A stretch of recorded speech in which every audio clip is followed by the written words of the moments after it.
On est parti chez deux femmes scientifiques, leur poser des questions par rapport à leur métier.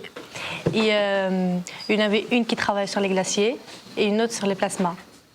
On leur a posé des questions et ils nous ont expliqué ce qu'ils ont fait dans leur vie, comment ils sont arrivés à là et tout ça, etc. Alors dans un premier temps, on a parlé un peu des femmes. On a vu qu'elles étaient un peu sous-cotées. On ne voyait pas leur exploit. Les hommes, ils étaient plus dans la science que les femmes. On les voyait plus ce qu'ils faisaient. Voilà. Et les femmes, on ne voyait pas. Ils étaient dans l'ombre. Non, ils ont dit qu'ils avaient du mal au début, que tout le monde n'acceptait pas ça. La plupart des gens n'acceptaient pas que deux femmes deviennent des scientifiques. Normalement, c'est les hommes.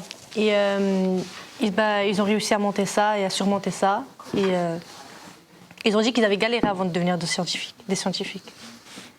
Ils ont cru en leurs rêves et ils sont devenus des scientifiques. En gros, le projet, il y avait deux projets. Il y avait les glaciers et le plasma. Moi, j'ai travaillé sur le plasma.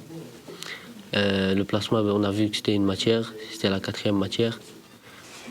Ah, il y a 4 états de la matière: liquide, gazeux, solide et plasma. Alors, on a fait des recherches sur Google, sur plusieurs définitions, comme qu'est-ce qu'un atome, qu'est-ce qu'un électron, un proton, un ion, sur le plasma aussi. Après, on a fait des petites expériences avec une boule de plasma. On a utilisé un néon, on l'a rapproché de la boule et on a vu qu'il s'allumait. Et donc après, on a travaillé un peu sur ça.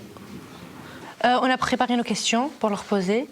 Avant ça, on s'est d'abord entraîné entre nous. Genre, par exemple, ça fait combien de temps que vous travaillez, tout ça. C'était pas vraiment des recherches. Ce qui m'a plu, moi, c'est j'ai appris beaucoup de choses. Déjà, j'ai appris des nouveaux mots. J'ai appris ce que c'était le plasma. Et j'ai appris que c'était la 4e matière, et ça, je ne savais pas. Aussi, on a appris à faire une interview, comment utiliser le matériel pour faire une interview, la caméra, le micro, tout ça. On a appris aussi à formuler des phrases, des questions. La madame nous a distribué des photos.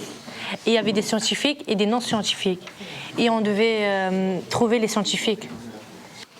Et j'ai appris que les gens simples, comment expliquer, simples, qui sont discrets et tout ça, c'est eux les scientifiques. Comme on dit, les apparences sont trompeuses. On peut devenir des scientifiques même si on est des filles, tout ça. Ça nous a beaucoup encouragé, nous les filles.